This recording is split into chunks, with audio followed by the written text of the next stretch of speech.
All right, guys, we're back again. I'm gonna retweet this thing. I gotta get this tweeted out. Are we on Twitter now, guys? Are we on Twitter now?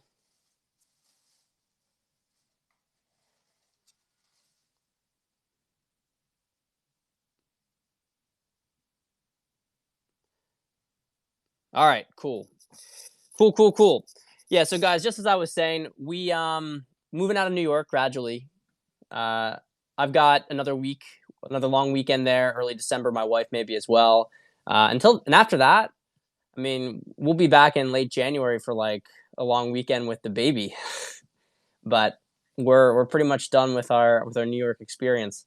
So just packing up the van. Actually, I saw one of you guys out there, um, Ravi. If you're watching this right now, it was a pretty cool experience.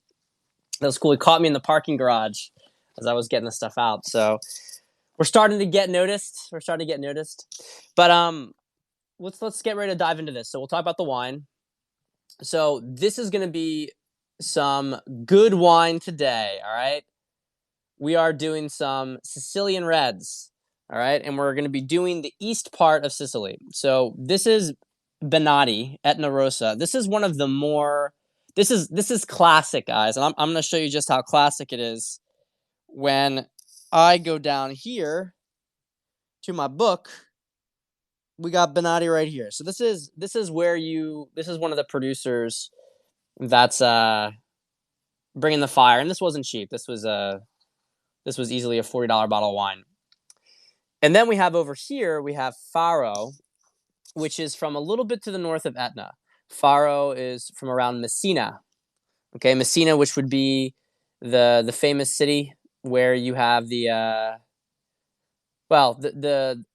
big straits. It was an area that straits between Sicily and the rest of Italy, the toe of Italy, which its name Campan. No. The name's escaping me at the moment. But so yeah, I'll show you on the map. So you see right here, Etna. Etna is no question where the best wine in Sicily comes from. You get really high elevation. Etna's snow capped. Like I said, some of these vineyards get burned up to the crisp every now and then when there's a lava flow. But you got all that good volcanic soil. Volcanic soil is great for wine and good elevation. So it gets a lot of, this is a very hot place, right? This is as far south as Tunisia. But when you get into the mountains, you actually can get some good elevation, and Etna's got the best in the country. Now, Faro, I'm not so sure about. I'm not so sure. You can see that there's a little bit of elevation here, but I've never had Faro before. I've never had anything from here. So it's going to be fun. I'm going to see if I can get some other reds from Sicily, just like near to Avila, as was mentioned. But guys, near to Avila is a very simple, basic grape. And we're going to be having some of that when we do Puglia, it's grown very, very much there. So no big deal. No big deal. Yeah, thank you, Salman. It's a good place. It's a good place. I actually did New Zealand wines. That was the one right before this. If you check out my past periscopes, I did Sauvignon Blanc and I did Pinot Noir from New Zealand. There's no real such thing as sulfite-free wine. I mean, I guess maybe there's some, but there are some that do not do a lot of added sulfur. But really, if you're getting sulfite-free, you're doing only like really, really intense biodynamic wines. And guys, I used to sell biodynamic wine, so I know what's good and what isn't. There are very, very, very few producers who can make a wine without sulfur that doesn't taste like absolute shit. Okay. Now, the problem is when we talk about sulfur, we don't want what we have in a lot of conventional winemaking where they just dump it all over the place. That is kind of like a preservative, right? And so people can kind of get, they get the experience of wine, drinking that wine like you would get from having preservatives in other foods. It's not as ideal. But yeah, low sulfur is what you want. And so a really good winemaker knows exactly when to use just a little bit of sulfur. But guys, preservation of wine has always been a big thing. Historically, they'd put all sorts of weird shit in it, like tar, all sorts of crazy crap, just to try to make it not taste nasty. So let's try the wine because we got a lot of stuff to talk about. And it's already late. Sorry if I'm interrupting your dinner. Ooh, big stuff.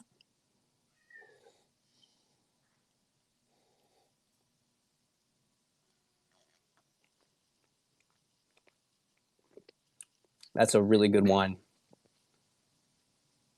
That's a really, really good wine. Now it needs to open up a little bit more. It's still a little tight. It should get better over the course of the periscope.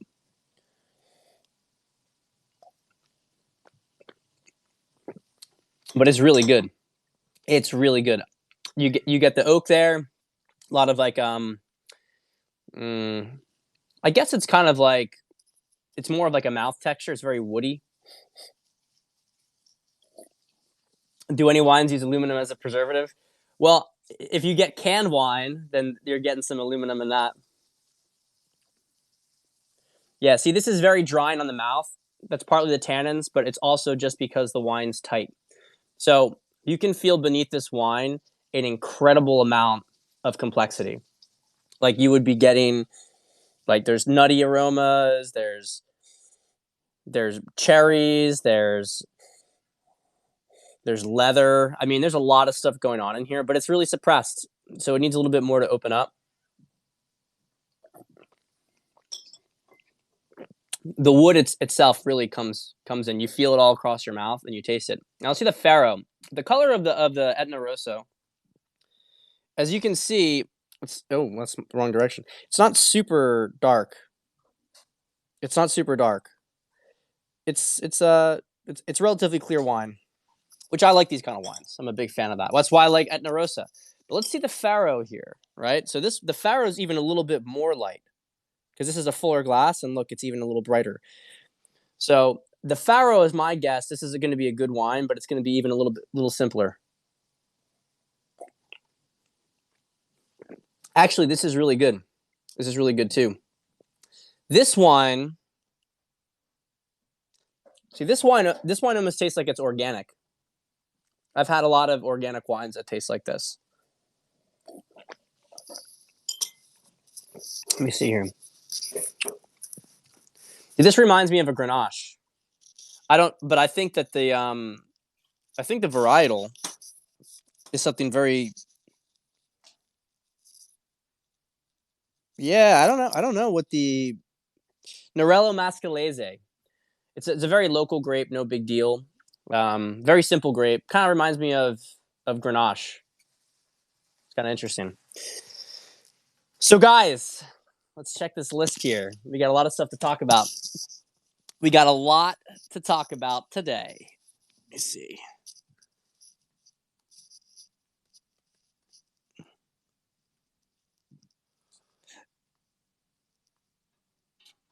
All right, 1 second, 1 second.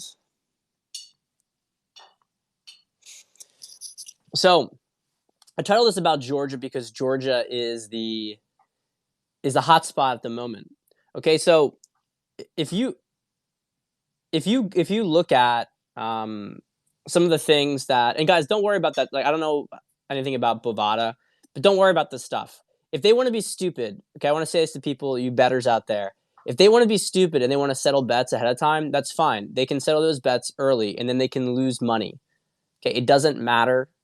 Don't let yourself get stressed out about it because there's not a chance that, like, at the end of all of this stuff, there's not a chance they're going to be able to keep that money from you. Not a chance. Not a chance it's going to happen. So if they actually care about any of their reputation whatsoever, if there's some little mini scam betting site, then it's based out of China or some. Okay, well then, sorry, maybe you shouldn't have bet with them. But any of these major ones, Bet365, Smarkets, right? Maybe Bovada, I don't know. It doesn't matter. It doesn't matter. So don't stress about it. You're gonna get that money back. Don't worry about it. You're gonna get that money and then some. So let's talk a little bit about Georgia. Yeah, so then you shouldn't worry about Bovada if it's huge. Georgia. Okay, remember, first off, let's talk about one of the okay, wait. Before we talk about Georgia, I have to talk about the new chip. You know, the new freak out. I was gonna say chimp out. We can. It's a chimp out. It's a chimp out. People, people in our corner, right? The usual. I got so many texts. People who I love. You know, people who I love. Um, it's no disrespect or offense made to anybody, but it's like, guys, it's come on, like, do not.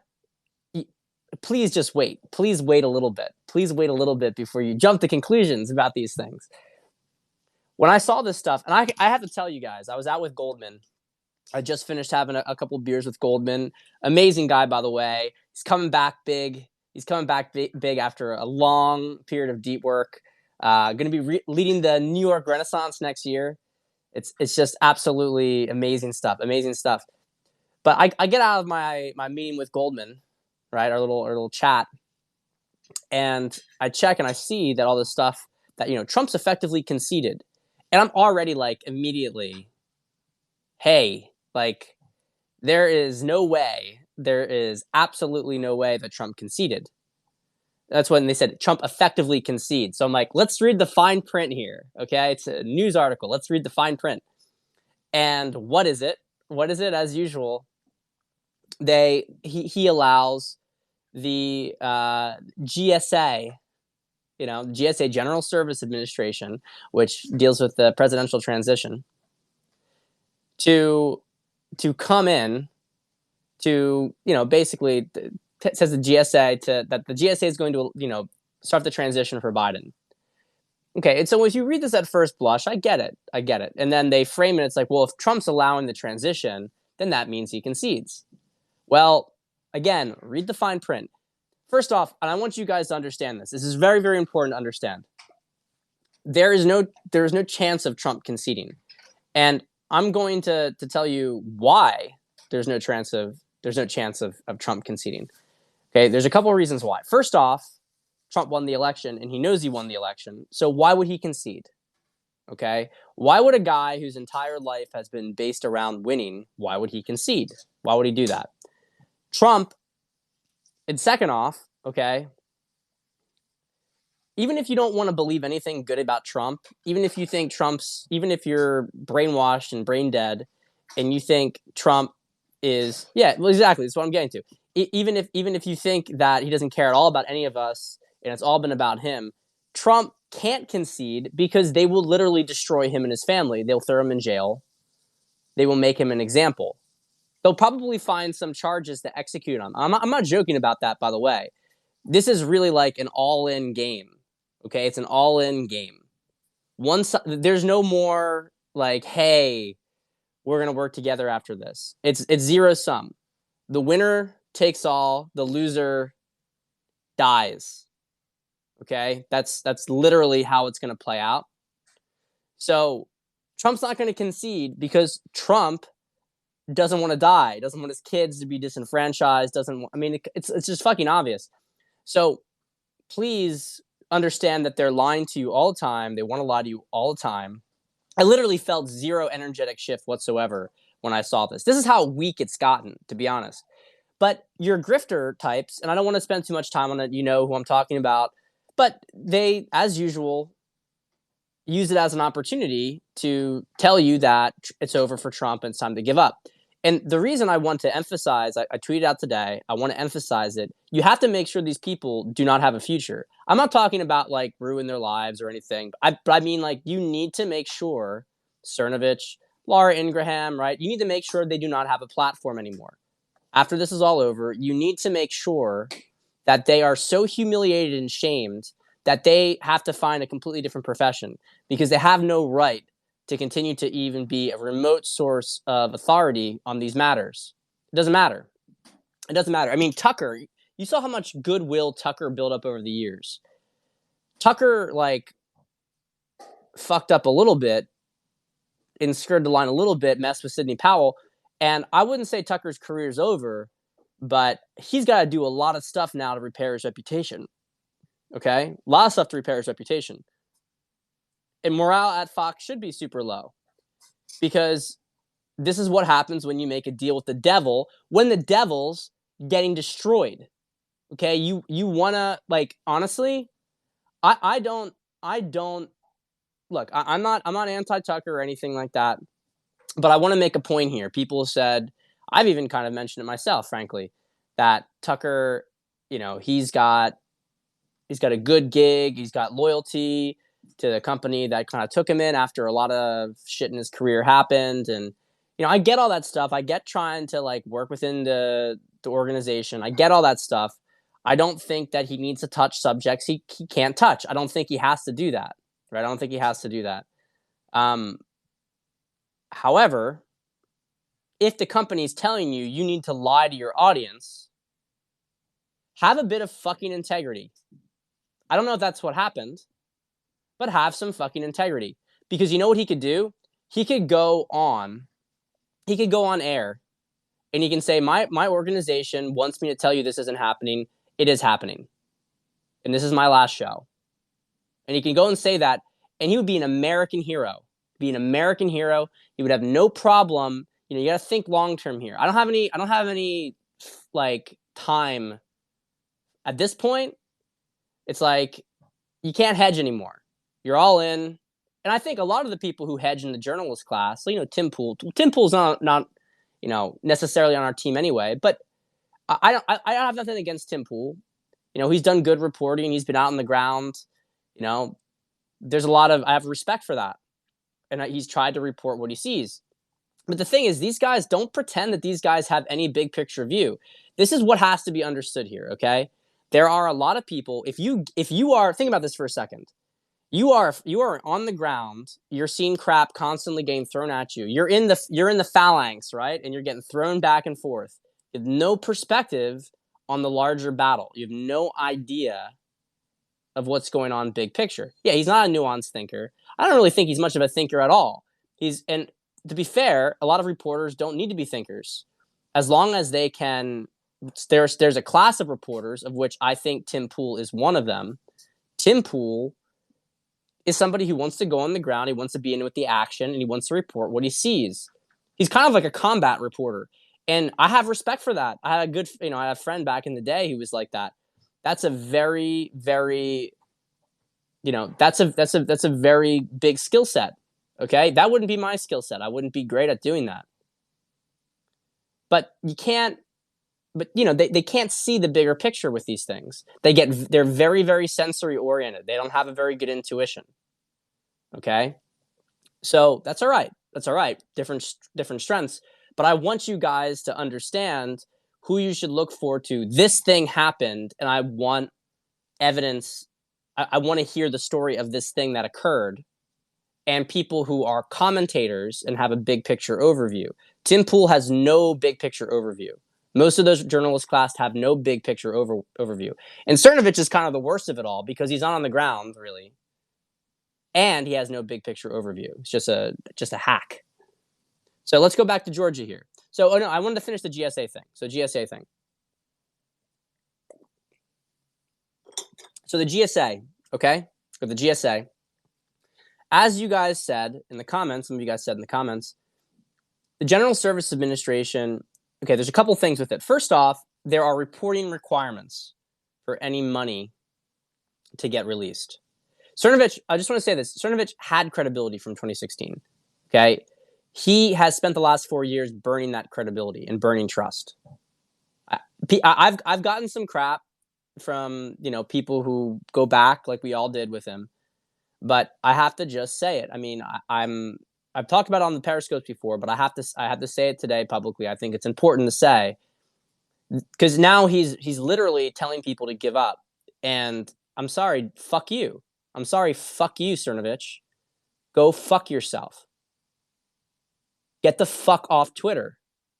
Go lose that 30 pounds you put on when you've been doing fucking nothing except hearing yourself speak.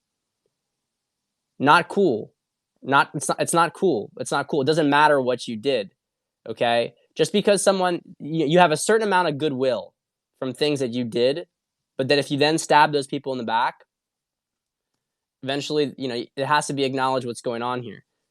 Yeah, he said that. Yeah, well, he's married to a Persian wife. And look, by the way, I have Muslim friends. It's no offense to their religion, but let's be honest here. Yeah, there's also, and he probably just says this shit just to, get on people's, just to exactly drain energy, etc. from you. Okay, so yeah, so yeah, take a look. Look at me, look at me, look at me. Yeah, exactly. So, okay, so GSA, let's get back to the stuff. Forget about these fucking people. GSA, first off, has reporting requirements. So Biden has to disclose. This was a new thing that was added very recently. Biden has to disclose all of his foreign interest connections to his transition team. Okay, you think he's going to do that? So that creates a trap for him. But I don't even actually think that's the biggest thing here. I think genuinely the biggest thing here is that the woman in her team for GSA were getting death threats. They were getting death threats like all the time. And so for Trump, basically, because Trump's a good person, guys. Trump's actually a good person. If he sees somebody under him who's getting death threats and her team's getting death threats, and because she hasn't moved forward with things, he's going to give her a little bit of leeway because he doesn't want this poor person to have to deal with that crap when it doesn't really make any difference, and it just sends the fake news on a goose chase. It doesn't matter to him. He doesn't care. It sends the hacks off on this whole thing. And that's another good point. It ends the coup narrative because now we can say that Trump's allowing some degree of a transition, right? Remember, we're trying to take Trump out of the middle of all this stuff. We want it to be going through the courts. We want it to be going through, proper channels. And if the military is the one that talks about this, we want the generals to come out and share this information, right? We don't want it to seem like Trump is taking it. Of course, they're going to frame it that way either way, but the less that you can give them to that narrative, the better. And so, as usual, there's win-wins here. And maybe it's a trap, maybe with the reporting requirements, although I don't think that they don't give a fuck about that. I don't think they give a fuck. So whatever. But the bigger point here is that it doesn't matter. It's like, as the media people say, it's a nothing burger. Like, it doesn't actually matter whatsoever. So they might throw a few more at us. They're going to keep squirming for these things. They're going to try to find anything they can get. But let's not make a big deal out of it, all right? Let's, keep our head above water. Trump doesn't seem worried. Why would we be worried? Okay? Why would we be worried? So, we have a couple other things here. Okay, so we have the Georgia situation. On a scale of 1 to 10, how am I feeling today about Trump's reelection? 10. 10. All day, every day. 10. Literally, it's never changed from a 10. 11. It's never changed. No matter what's happened, it's never changed. Because I see the waves, I understand that it goes, sometimes we go down and we come back up and we go down. I understand that. Guys, when you're sailing through the sea, you might be going in a direction. Sometimes you get through choppy water. It doesn't make a difference. You're still going the right direction. Still going the right direction. I'm loving these Sicilian wines, by the way. Loving the Sicilian wines. So, yeah, we can go over to let's talk about Sydney. So Sydney's registered as a military lawyer, so she can conduct tribunals. Pretty big deal. It's a pretty big deal. Her case is different than the one that Lin Wood is pursuing, and it's different than the one that Rudy Giuliani is pursuing. Lin Wood is pursuing ones basically on constitutional measures, right? Violations of the Constitution. Rudy Giuliani's dealing with things on basically basic kind of voter fraud, ballot stuffing, blocking, observers in polling places. Old school stuff that Rudy the mob buster. Remember, guys, Rudy Giuliani, people making fun of Rudy Giuliani. Rudy Giuliani took down 5 mob families in New York. Okay? He's very good at this stuff. He's very good. And he's laughing. He finds the whole thing funny. Because he knows that criminals are generally pretty stupid. But he knows that these criminals really fucked up. They really fucked up. So he's going to get them. But Sydney's focusing on Dominion. And Dominion, guys, Dominion's going to be the bigger one. But Dominion is the biggest. And it's going to take the longest, okay? So when I talk about these timeline things, we're going to get Rudy and maybe Lynn's stuff are going to be going to SCOTUS. And that's going to be enough for us to win the election. BAP and all these people, are talking about focus on that stuff, focus on Rudy's stuff effectively, and he's right about that. I mean, I think that he doesn't believe as much. Maybe no, he's just being focused. He's being focused, and I think it's good to be focused. Okay, if you know you have very overt stuff that you can go right for the jugular to get the win, you should do that, and that's what Rudy's. That's the situation that Rudy's focusing on, right? Which is it's a civil case, and it's going through the proper channels. Lower court that's filled with Obama hack judges blocks them. It goes to the next one. It goes to SCOTUS. We've got Alito now observing the stuff in PA. As we talked about, we have the justices rearranged in different sections. Yeah. So we have Sydney, on the other hand. Sydney is dealing with something much bigger, okay? Because it's one thing to have a bunch of, operatives and you pay a bunch of, poor people in the inner city to stuff ballots and do all sorts of stuff. Okay, that's criminal stuff, and people are going to go to jail for it this time. They're going to go to jail for it. And, but that's kind of like garden variety voter fraud, okay? Maybe this was a little bit more coordinated. It was a bit bigger. But guys, having a computer program based from Venezuelan software, Venezuelan company, based in Europe, funded by big tech like Microsoft, right? And probably the CCP in China, okay? And as a big conspiracy, this is a military matter. This isn't a bunch of, corrupt local operatives fucking with the votes and stuffing ballots. This is the military, okay? And that's why Sidney Powell, that's why she's got her registration as a military lawyer. And that's why her piece is separate. Again, people panicked a couple days ago. Oh my God, Sydney's off the case. What does this mean? Well, she was never on the case. We found out. But now we know also that this is a bigger thing. And the Dominion stuff is going to go on past the 14th, okay? My understanding is that Trump, because it's too big. It's too big. It's too big. That's the stuff that's going to lead to the tribunals. That's what's going to drain the swamp, is Dominion. That's what's going to drain the swamp. Trump's going to get the win on Rudy. And I don't know exactly the precise role that Lin Wood plays in this, but I know he's also big in there. I think he's been focusing more on constitutional stuff and certainly stuff in Georgia. Yep. Dominion untangles a web which could change their lives forever. And maybe, they're using Dominion to change my follower count. Because every day, guys, it's like I can see tons of people joined. I see my engagements tripled.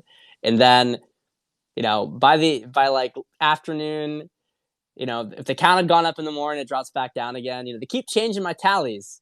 Who are they giving it to? That's my question. Who are they giving my followers to? So we've got big stuff there. There was one other comment I wanted to respond to here. Yeah, they've been seeding Nuremberg a lot. And that's because we're going to have military trials. And they are going to get executed. These people are going to get executed. Because I want to make a point here. I want to distinguish something. Again, tons and tons of leftists are deceived. They're infested with demons. They got all sorts of issues. They got all sorts of problems. But a lot of them are good people. A lot of the Democrats are the ones who came forward. A lot of Democrats voted for Trump. Okay? So I don't want to think of us as left and right.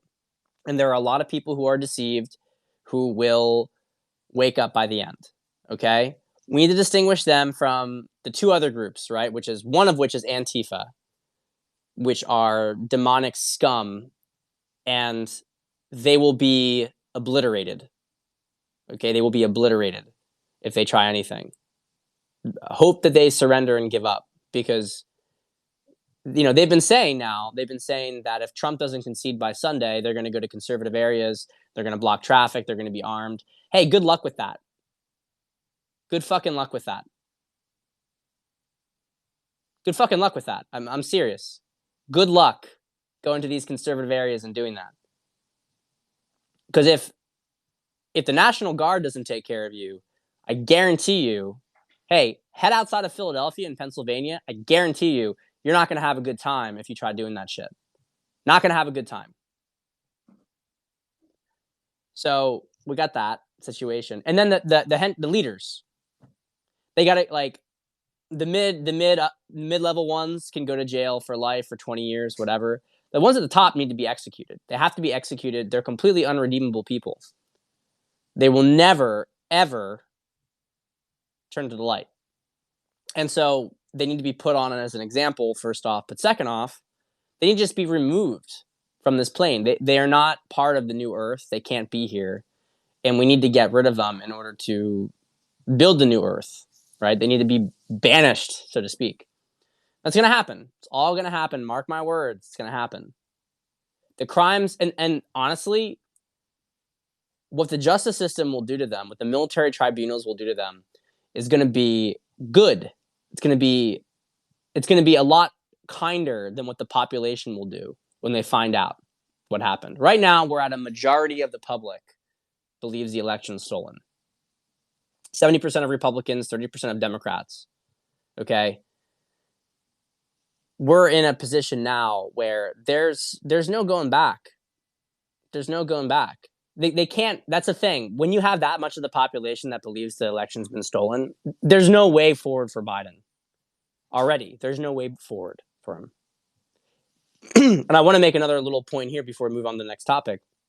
That's why everybody wanted it to happen immediately. They wanted Trump, to jump on it like ASAP. But no, you have to be patient because you have to allow consciousness to seed. Let's be honest. Let's go back. Okay, 3 weeks ago was the election, right? 3 weeks ago was the election. So if we go to tomorrow, how did everybody feel? How did everybody feel, right? We needed these weeks. Well, they needed it first off to, pull together the evidence. That's a practical consideration. But also just from a simple, propaganda standpoint on our side, right? We needed these periscopes. We needed to seed consciousness and awareness of the fraud throughout the population so that the population would be ready for the legal steps. Everything that, like, people talk about laws are fine, laws are important, but laws need to be backed up by the public. And so the public has to be behind the enforcement of the laws in order for judges to do their job, in order for the laws to be enforced. That's why the criminals have been able to get away with destroying the legal system for a long time, is because the population didn't feel like they could force the judges to enforce the laws properly. There's been a couple of whistleblowers, truth seekers. A lot of them have been killed, shamed, because the population was afraid, the population was asleep. When the population's awakened, the population demands justice.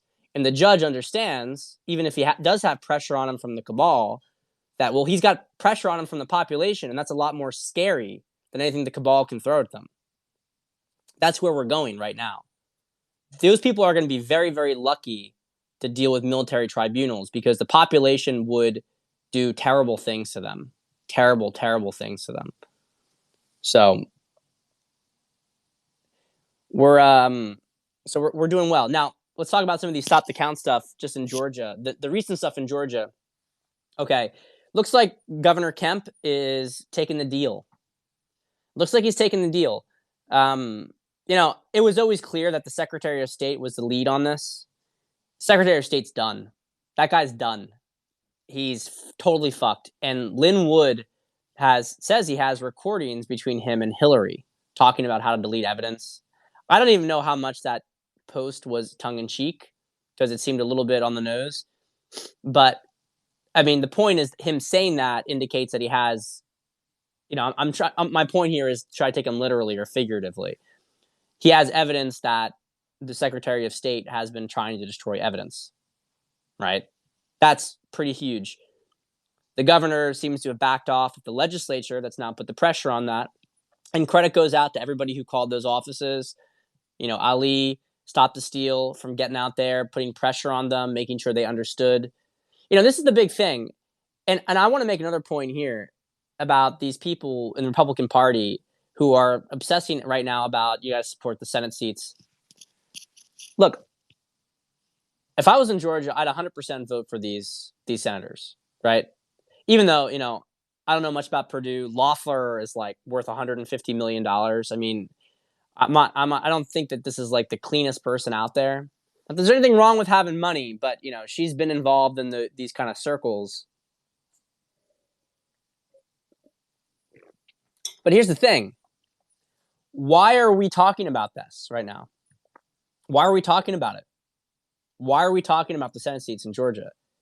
We're talking about it because these fucking, to use old school term, conservacucks, they actually think the sub communication here, the subtext is, well, Trump lost Georgia. Let's give up on that. Focus on saving the Senate. It's like, sorry, that doesn't fucking matter.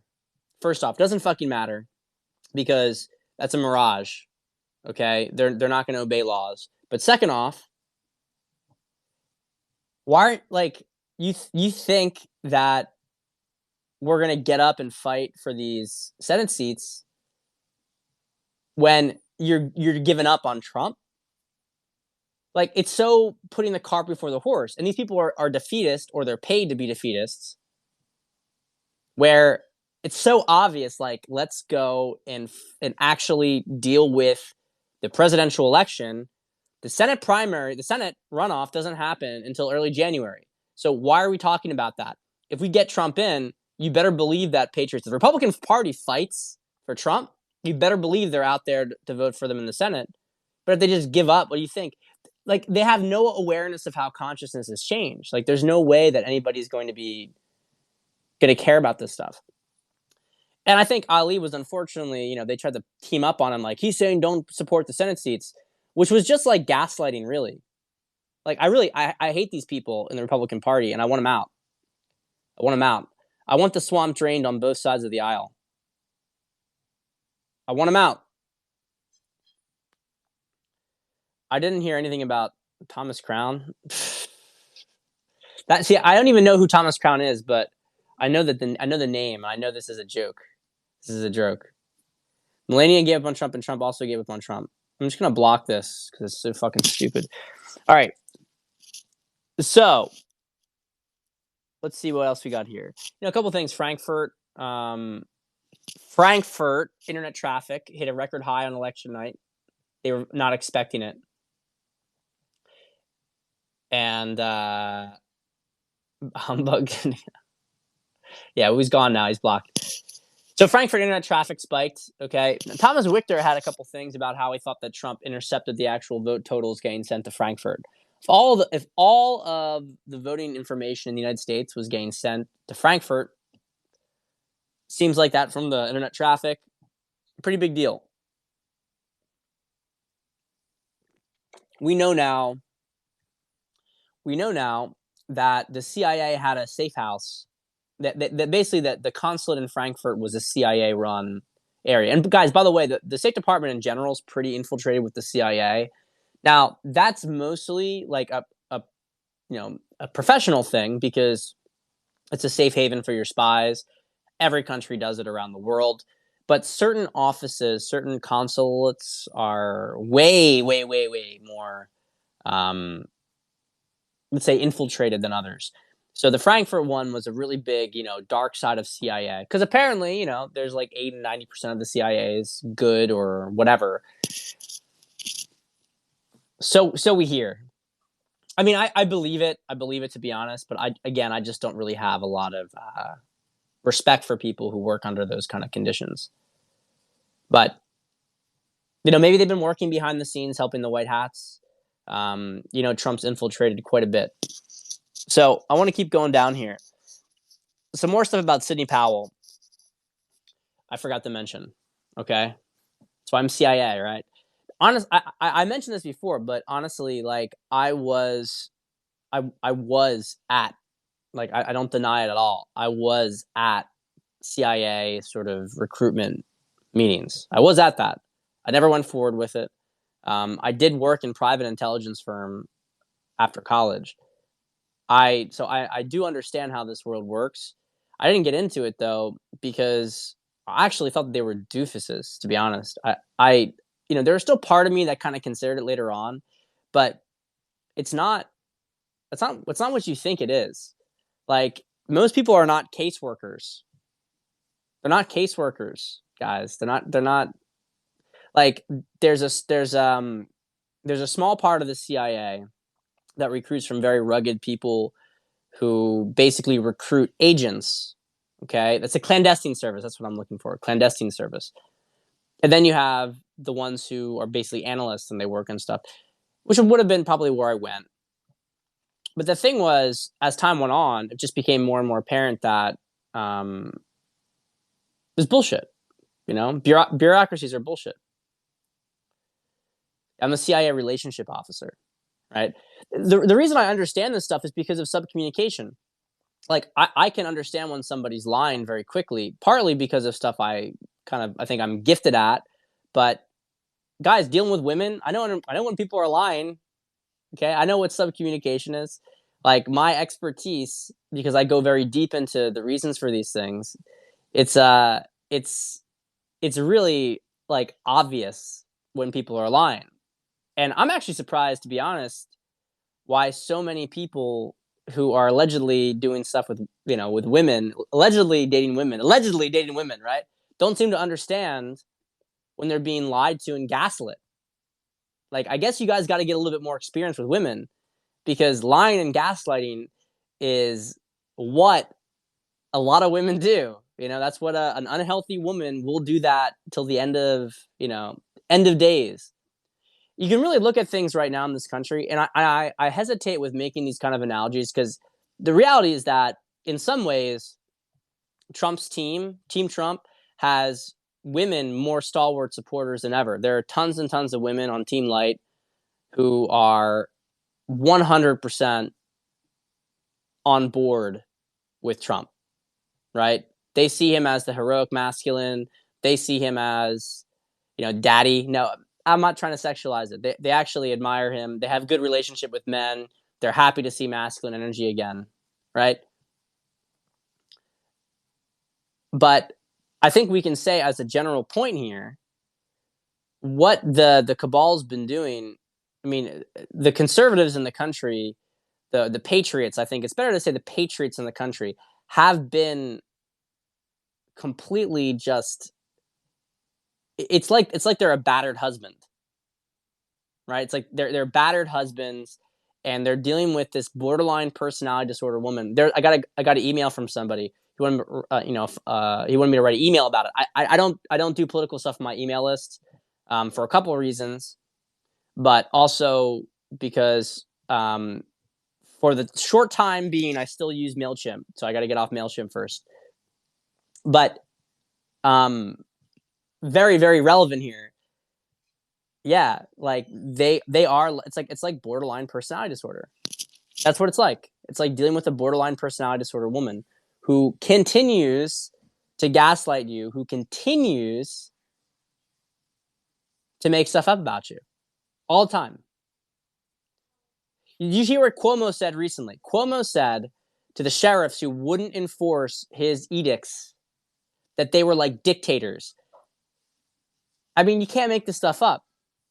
But if you date a borderline girl, which I have, and which a lot of my clients have, if you understand this dark part of female psychology, where it's all deny and project, like, the media doesn't bother you because you understand exactly what they're doing, and you also know how to deal with them, and you deal with them by laughing at them and saying "fuck you." So you just do that over and over again. Nope, fuck off. Nope, that's what you do over and over and over again. So, some of this stuff, in Georgia, right? They were shredding documents. Now we've found that, Linwood's got evidence of that. Them trying to destroy evidence. Secretary of State's done. The pipe burst fraud. You guys remember that, right? Pipe burst in Fulton County, Georgia. We had to stop counting, and then you find out, actually, the pipe burst in a building like down the block. Okay, well, what is that relevant? And then you find out that there's actually no pipe burst whatsoever. It's just like it's too funny. It's too funny how they keep throwing it out there, right? You saw the other day that they were trying to make it so that it's like, oh, wait a minute, is there any Like, they didn't stop counting. They were actually trying to tell us that they didn't stop counting on election night. It's like, sorry, we're not all senile like Biden.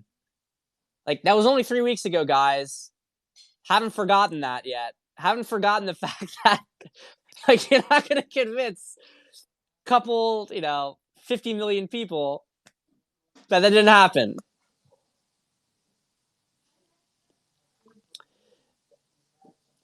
I don't know how massive the payoffs were, but they were obviously pretty big. Pretty big. But a lot of these people, they're super involved with it. They're evil. They're demons, guys. They're demons. Because I can tell you this: the Secretary of State, if he had not been, if he had honestly like just been somebody who took a payout, he would have flipped very quick. There was more going on. Okay, there was a lot more going on. There's a lot more going on. Hey guys, by the way, did you know Black Lives Matter got in Los Angeles? They got the Los Angeles Police Department defunded partially. And guess what? Guess what was defunded, right? The group that was working on Weinstein was defunded. So Black Lives Matter defunded the investigation of the Harvey Weinstein. You gotta love it. You can't make this shit up. Well, Salman, I got this to say to European people. Stop being pussies. How about that? How about stop just going along with the government? How about that? Look, I'm not saying America's perfect with this. We got a lot of that stuff going on here, but we are way ahead of the curve with it. I saw the video today in Germany. Germany, actually, of all the places in Europe, Germany is frankly leading the charge. Germany's like this. Germany's up here, and then they don't do middle. They go extreme one way or another.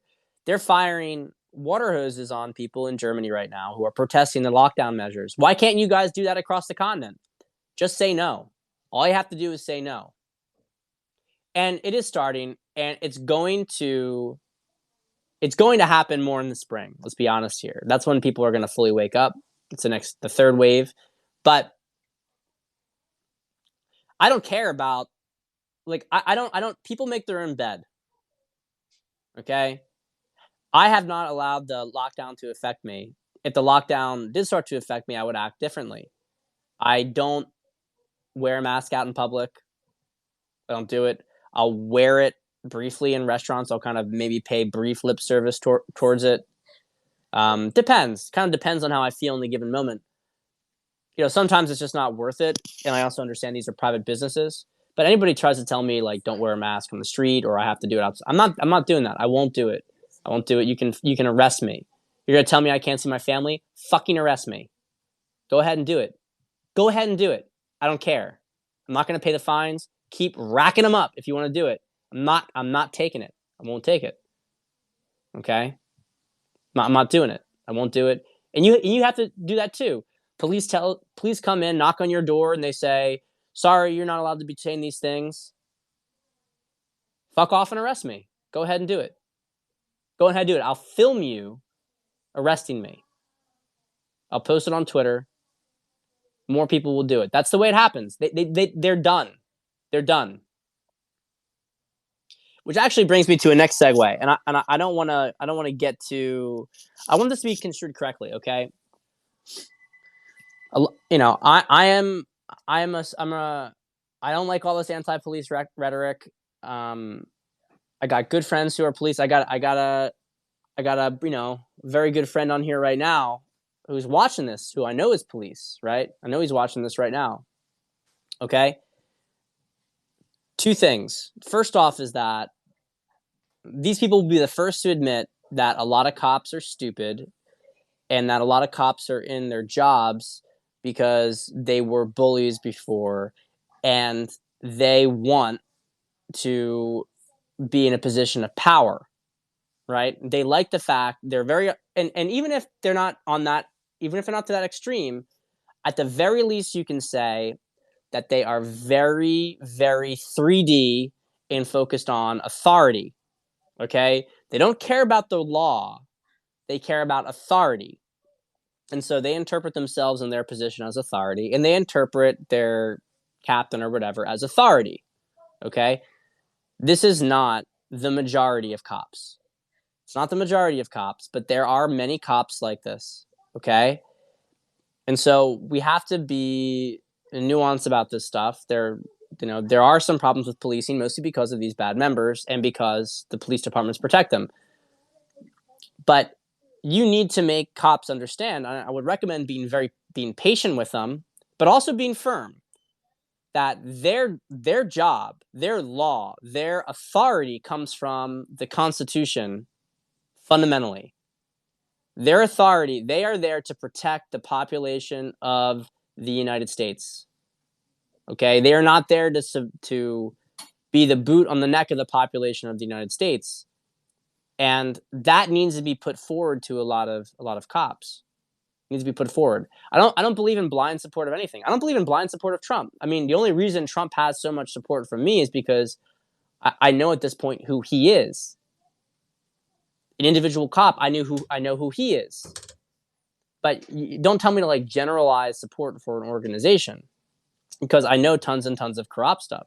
I know tons and tons of corrupt ones as well. I've experienced it. So we need to make sure that they get the message. We love you. Do the right thing. Do the right thing, or you're going to be forced to arrest me. You're going to have to deal with that in your conscience. And that helps to wake the police up. And you saw this in Italy recently. And what starts to occur is that we get to a point, then the police refuse to enforce the laws, and then it's over for them. It's absolutely over for them. That's how it happens. That's how it happens. You don't even need guns. That's the thing. I think it's good to have guns, mostly because of Antifa. But we're at the point now where the revolution will occur through nonviolent means, nonviolent demonstrations, just refusal to comply. They can't even arrest 1 million people. If they arrested 1 million people, the entire United States would collapse. It would collapse. It'd be impossible. A rocket launcher. Well, maybe in Ireland, you should focus on first getting like an air gun, Salman. Maybe you guys can first focus on, getting something that fires a projectile that could actually break the skin. No, you can't buy a rocket launcher in America, unfortunately. So, a couple other little things about Sidney Powell before we move on. Sidney, for the record, guys, I think a lot of my stuff didn't populate on here. Sidney overturned 350 cases from appellate courts. Okay, she's a monster at getting things overturned. So again, don't doubt her. Don't doubt her. All right, that's the point I want to make. But guys, there's actually some other things I want to talk about here. Okay, a couple other things I want to talk about here. You guys want to get a little weird? Want to get a little weird, or should I answer questions? We can save that till later. We can do the weird stuff another time.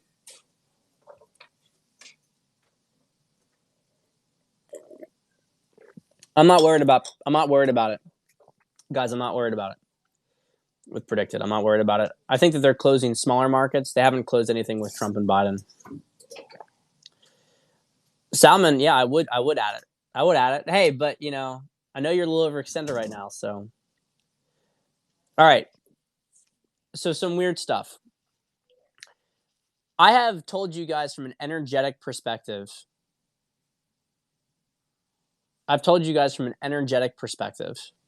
Okay, that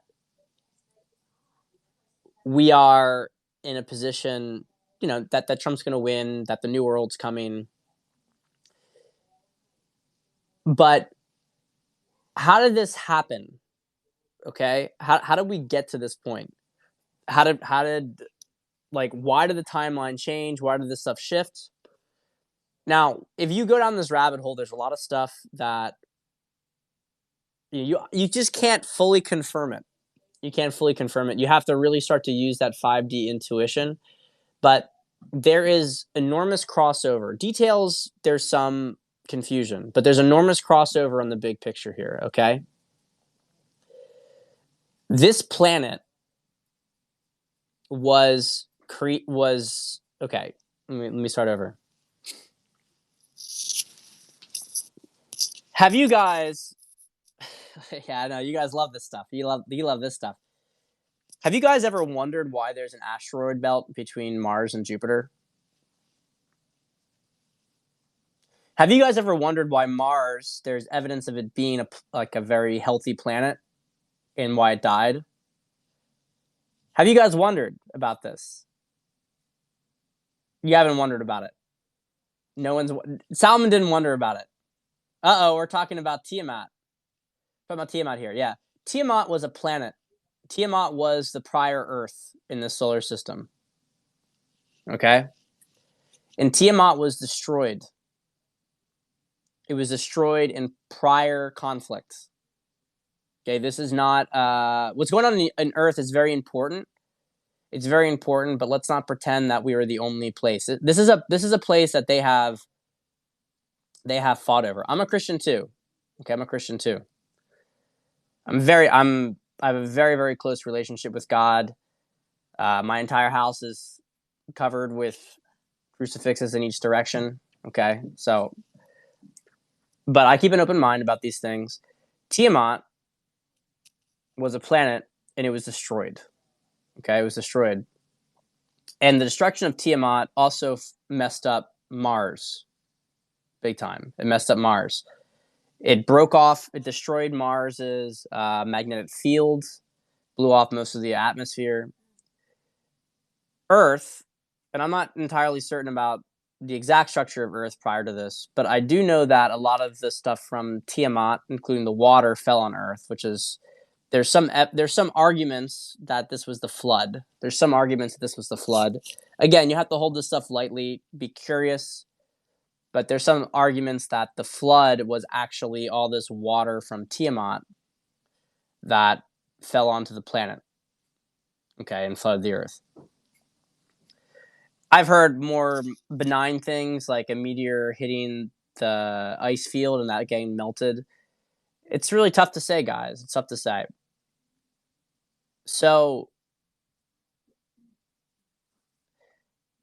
see, I've said this before. What I'm doing right now for you guys, yeah, you can listen to the comments here. But the point here is, if you want to learn the truth about this stuff, you have to just search it. I mean, go search for it. Go search. Do the searching. If you dig, you shall find. Right? I can't tell you. Here's where the definitive information is. You have to leave that. And I'm going to tell you, just is very important. This is actually one of the most important digressions I've ever made on a Periscope before. If you want to get into 5D, you are not going to get some book or source, right? It's not to the same extent as the people who are zombies and who like say source, or listen to everything the media says, but it's it comes from somewhat of the same. Yeah, it ends up in sites debunked by Snopes, right? It you end up in somewhat of the same psychology where it's like, where can I learn more about this? You learn about it. You search for it. You search. If you truly want to, you will find it. And guys, it used to be a lot harder. I'm not even, I mean, and frankly, I'm not considering myself an OG. I'm like maybe second wave. The OGs had to go and like look in libraries for this stuff. They had to look on like a random blog. There was nobody talking about it. It's gotten so easy recently. So your work is actually pretty easy. So don't be lazy. I understand why you're asking. I asked too. I asked as well. But really, you have to just look. You just have to look. When I say these kind of things, I'm telling you guys some stories. Go look for it. Go search. See what you find, and then be like, "This is bullshit." Maybe it is. You will find a lot of bullshit, and you're gonna have to search through it. You can ask Salmon. Salmon will tell you all the answers. Salmon, I can't believe you're still up. It's like 1:30 a.m. So, continuing on here. So you had various cycles going on here on Earth. Um, and this is where I might get a little bit heretical for people. Let me go back to the Bible, but this is well understood by biblical historians that when you talk about Yahweh in the beginning, and there's different ones. There's four different texts being put together, amalgamated in Genesis. The Bible is like an extraordinary piece of spiritual insight and knowledge. Okay, this is not to diminish anything in there. It is probably the most important. It is the most important book that exists. Right, the amount of information in it. But basically, where I'm going with this stuff is that the planet was seeded. Okay, and that there's debates about this, that there were some life forms on this planet already, but that the life form was modified and we were seeded. And we were seeded because because we produce energy. Okay, you hear me talk about energy. Why does the Cabal care about this planet? And frankly, why doesn't the Cabal just kill us all? Why wouldn't they just kill us? Well, there are some actually, as time went on in the Cabal, who did somewhat consider killing us, or at least killing most of us. Remember the plan, the Georgia Guidestones, the Illuminati constantly talking about they want 500 million people in the population of the planet, right? Energy harvesting, though, this is what they want.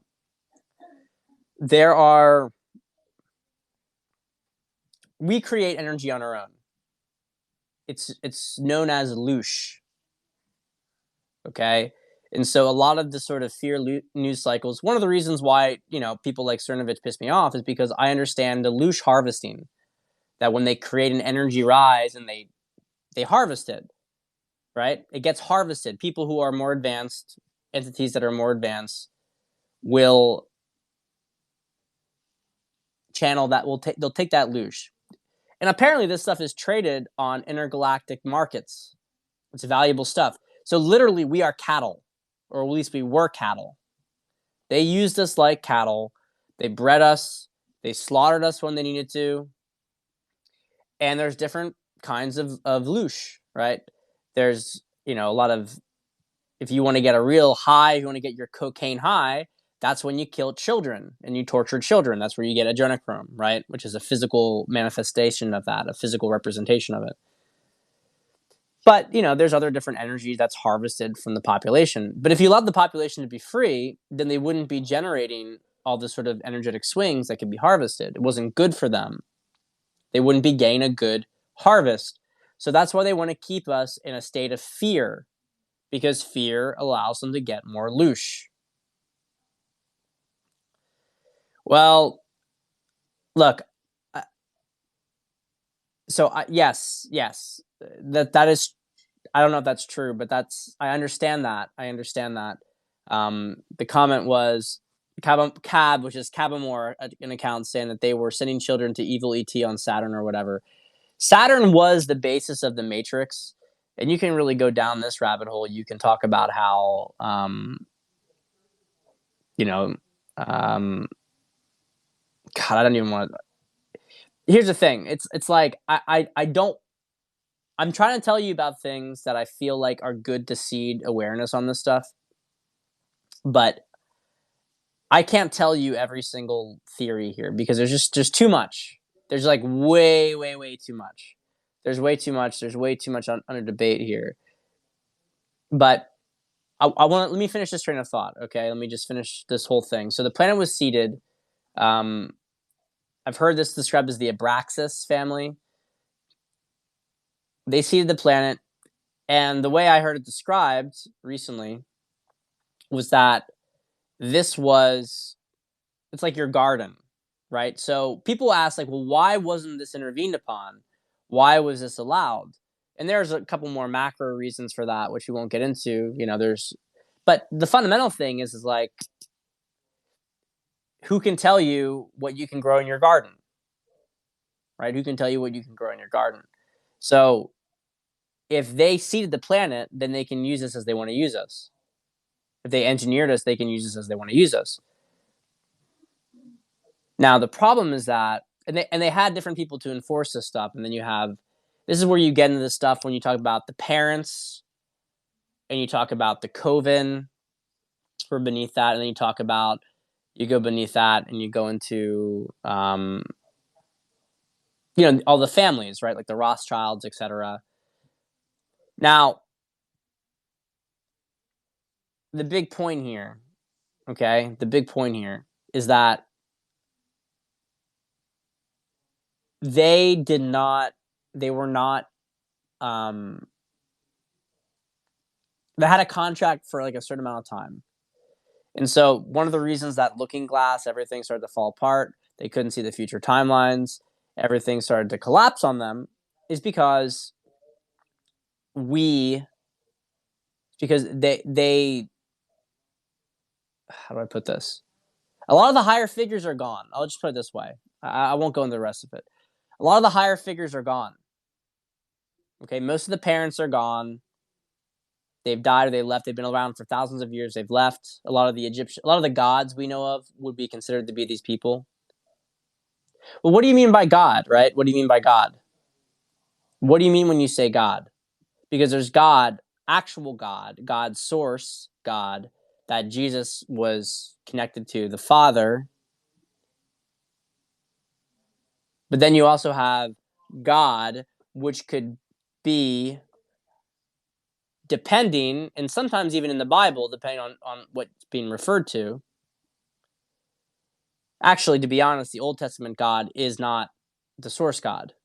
The Old Testament God is a high level ET. Sorry if you don't believe it, but that's what my research has determined and what my intuition's determined. That's why the gods are so very different in the Old and New Testament. But, and that's why, and you have all these different gods, gods in Egyptian mythology, gods in, Norse mythology, gods in Hindu theology. Sometimes they're the same people. Across different cultures. But the point here is that these were people who dominated. They were, and many of them they look like humans, so they have higher DNA activation. Our DNA has been suppressed. Our DNA is much lower. Our DNA is not as activated. We're trying to activate it. We're trying to open it up, but we were modified to not be able to access a lot of these things. Yes. So Adam, SG-1 is such an important thing. Again, reminder to everybody here that SG-1 was commissioned by the Air Force. Really, the DIA commissioned it. That's why I think it's important to watch. It's also a wholesome show. But it was commissioned in order to create awareness of what was actually going on. Now, the idea of a Stargate, that's kind of complicated because the term Stargate, I don't know if there's a physical gate, but the term Stargate is used to be able to access different dimensions, and frankly, to be able to travel astrally, interplanetarily, etc. So, but the truth is that yes, there are tons of humans on different planets, humanoids with various levels of DNA. I mean, a lot of the ETs you see are not like crazy looking; they look like humans. The other thing is that let me recheck the question here. So the reptilians are represented by the Goa'uld, right? And if you can go deeper into this stuff with Vril, etc. The Goa'uld are kind of a combination between Vril and reptilians, which are not that far apart, to be honest, but that they mimic gods and they pretend to be gods, and that Earth overthrew them or got rid of them. Stargate doesn't tell you everything, but they do allow you to understand the fact that the Goa'uld control certain planets, that there are certain interplanetary agreements. The Asgard represent the Pleiadians, who fight against the gold sometimes, but mostly have treaties with them. They have their own other issues, etc. So it definitely seeds the idea that, which is the truth, which is that the Goa'uld, they don't talk so much about the energy harvesting aspect of it, which is, it's not just simply about power domination. It is that, but it's about the fact that they view us as beneath them. They view us as animals, but there are financial incentives to it as well. Because, and this is from what I've heard, I have no idea if this is true, but that energy is used in all sorts of stuff, all sorts of energy banks and whatnot. So, guys, it's a big rabbit hole. You got to explore it yourself. But I'm a Christian because I understand the message that Jesus sent to us. I understand what he taught us. I understand Jesus was D-Day on this planet. Jesus was the person who seeded the consciousness for this planet to be where we're at right now. We've literally waited thousands of years. And so I understand that, thinking outside the box can scare some people. I don't think you don't have to accept anything here. You make up your own mind about this stuff. But you have to admit that there are some things about our origins that do not make sense from the current narrative. Watch Prometheus. All right. Anyway, I'll see you guys.